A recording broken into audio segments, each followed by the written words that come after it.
In the darkest pockets of history, there have been scientists who put unwitting, unwilling human beings through horrific torture in the name of scientific progress. Here are just a few of the most barbaric human experiments ever conducted. When it comes to human experiments, Project 4.1 is an odd one. While the researchers might have had less of a hand in inflicting terrible circumstances on their subjects, there's still some dubious morality that's worth considering. For context, during the 1940s and 1950s, the US used the Marshall Islands as a testing ground for nuclear weapons and research. But it's important to note that these weren't uninhabited islands, and American tests weren't as carefully planned as you would expect. I don't think they really cared about the Marshallese, is the easy way to put it. Even relatively contained tests rained down radiation on the local population, and public health became a growing concern. That's where Project 4.1 comes into play, and perhaps its official name, the study of response of human beings exposed to significant beta and gamma radiation due to fallout from high-yield weapons, can offer some insights into just where the ethics get murky. In effect, the inhabitants of the Marshall Islands became test subjects of convenience, a way for scientists to study the unintended consequences of the mess they made. None of the locals knew that they were part of a study. All they knew is that they were being treated for vague illnesses that they were being told little about. All the while, of course, they were also dealing with the effects of radiation poisoning, congenital disabilities, as well as social tensions, all while their requests for help were largely brushed aside. The Stanford prison experiment was a 1971 study conducted by Philip Zimbardo that took a group of male college students and had them simulate the conditions of Stanford County Prison in the basement of the Stanford University Psychology Department. Participants were separated into prisoners and guards, and things quickly devolved from there. Guards asserted their power through cruelty and both physical and psychological punishment. Prisoners experienced deep depression and even staged a rebellion, which was then met with even harsher treatment. The experiment ended after 6 days, despite having been planned for 2 weeks. And while I was doing it, I didn't feel any regret. I didn't feel any guilt. Discussions surrounding the Stanford prison experiment have only gotten more complicated in the years since. The study was flawed from the start. Selectional bias came into play, and some participants admitted to playing up their actions and responses precisely because they knew it was all fake. We proved the point. Situations can overwhelm even good people. It's impossible to draw accurate conclusions under those circumstances. Project MKUltra sounds a lot like the Manchurian Candidate. The idea that Cold War-era communist countries were somehow brainwashing American soldiers overseas was in fact a very real concern. The CIA was scared stiff the KGB was going to get all this LSD and come over and start dosing people. So naturally, the US government decided to try and weaponize mind control themselves, with all of that research getting rolled up under the purview of MKUltra. The project was wide-reaching, including just about any experiment that had to do with psychological manipulation. Hypnosis was likely the gentlest method used, especially considering that electroshock therapy and exposure to radiation or mind-altering drugs was also on the table. What's more, the actual means by which these experiments were carried out were far from ethical. Participants in the studies often weren't fully aware of what they were signing up for. And if you make it past the dubious consent issue, you realize that MKUltra targeted specific groups. Prisoners and patients in mental hospitals were easy targets, and the stories of their experiences are harrowing. Feeling like their bones were melting or losing their ability to understand they were human was just the start. He also was put in an insulin coma for 36 days with a recording beside him. Unsurprisingly, all of this was done in secret, with the CIA denying they were capable of such atrocities. But word began to get out in the early 1960s, and in the 70s, congressional hearings were held to get to the bottom of things. Ultimately, however, the hearings were ineffective. CIA staff claimed not to remember anything, and the files were very conveniently destroyed, so the exact details might be even worse than those the public is aware of. In the mid-1950s, you could easily find an unassuming little house tucked away on Chestnut Street in San Francisco. From the outside, there wasn't much to see, but if you started to pull away the curtains, you'd find something sinister. The little house was the site of a CIA experiment called Operation Midnight Climax. Technically, Midnight Climax was part of MKUltra, but it was awful enough to build up a notoriety all its own. Specifically, it focused on the use of LSD, but the execution was hardly scientific. They were trying to figure out if they could get people to go out and do things that they would ordinarily not do.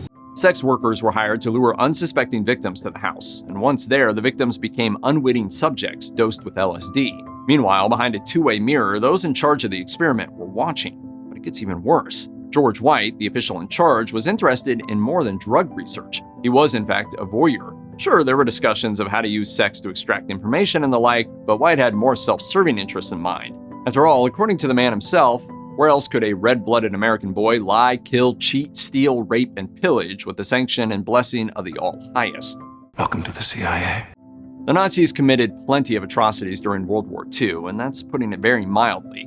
But there was more to Nazi atrocities than death camps and gas chambers. Medical experiments were a horror show all their own. Victims of Nazi science were often Jewish or Romani prisoners in concentration camps, usually those who were deemed unfit to work. And the Nazis justified the torture as scientific study to prove racial supremacy. Methods of mass sterilization were a popular subject. These methods were actively tested on innocent victims, and the intentions were genocidal. Research was also done on disease, though that work was accomplished by intentionally infecting victims to see just what different treatments might do. And then there was murder, because Nazi scientists need lots of bodies to study. You have no body, you have nothing. Everything is his. He's the master of you. It's hard not to hear about Nazi experiments and think of Joseph Mengele, known as the Angel of Death, and remembered primarily for his often lethal experiments on twins. As bad as Nazi Germany was, they weren't the only nation guilty of twisted experimentation in the 1940s. Japan had Unit 731. Unit 731 was a secret research branch operating primarily out of regions of China that were under Japanese control. From its inception, the unit focused on testing the limits of what the human body could endure. It was the top military base backed by the Japanese government. They were given a huge military budget and supported with the best equipment.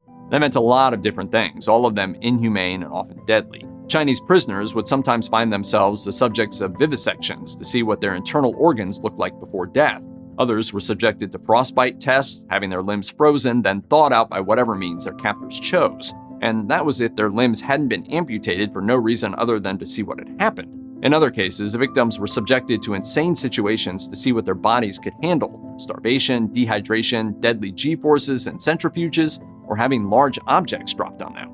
The unit also tested on prisoners with bubonic plague, cholera, smallpox, botulism, and other diseases.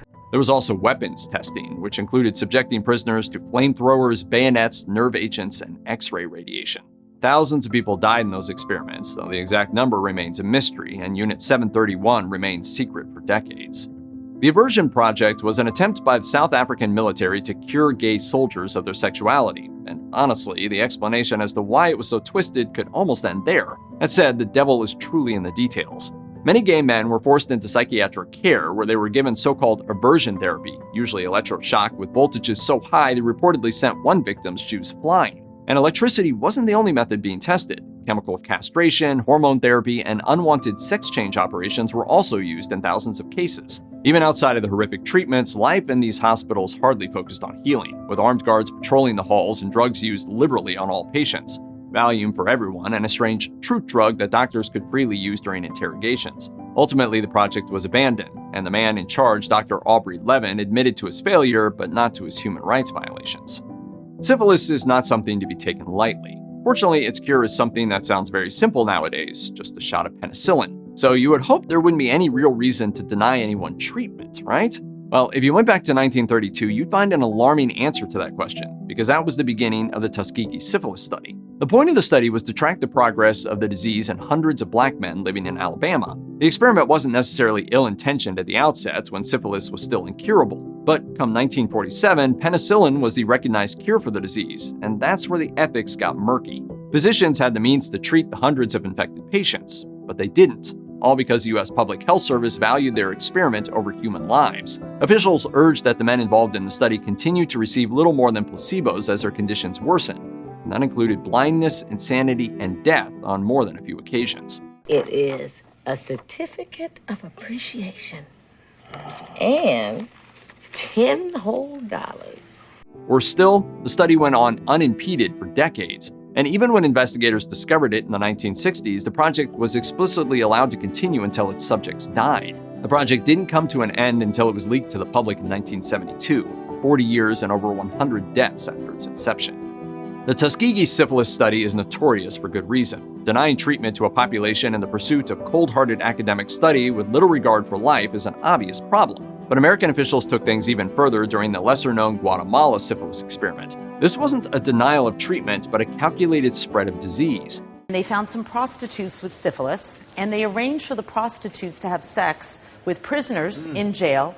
With the discovery of penicillin as a cure for syphilis during the early 1940s, public health officials wondered at its efficacy and how best to employ it. By the middle of the decade, they devised a way to answer that question, building a hospital in Guatemala where they could treat patients infected with diseases including syphilis and gonorrhea.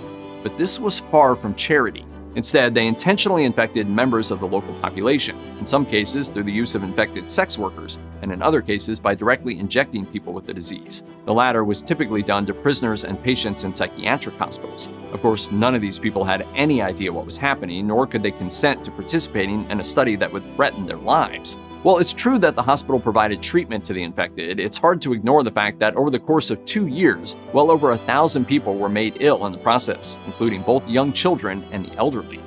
Radiation was a hot topic during the 1940s and 1950s, and understandably so.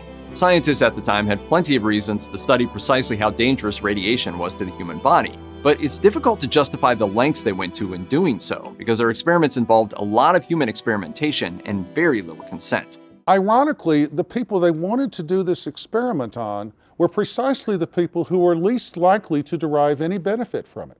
There are several different examples of this. The 1945 Vanderbilt nutrition study, for instance, in which hundreds of pregnant women were, without their knowledge, given drugs with traces of radioactive iron. And there was an experiment conducted around the same time in which school children were fed radioactive calcium, fully backed by the US government. Perhaps the most egregious, though, were the plutonium injection experiments. The name tells you most of what you need to know. Researchers wanted to see how radioactive materials were absorbed by the human body. So around 30 supposedly terminally ill patients were unknowingly injected with radioactive plutonium. Some of those doses were far above the lethal limit, or with plutonium isotopes that were known to be especially radioactive. Records of these injections were intentionally kept secret to avoid the expected public outcry. Consent was only given in, at best, one of those cases, and to make the situation even more twisted, at least a handful of the patients in the study weren't even terminally ill. One was a 2-year-old child who died less than a year after being injected.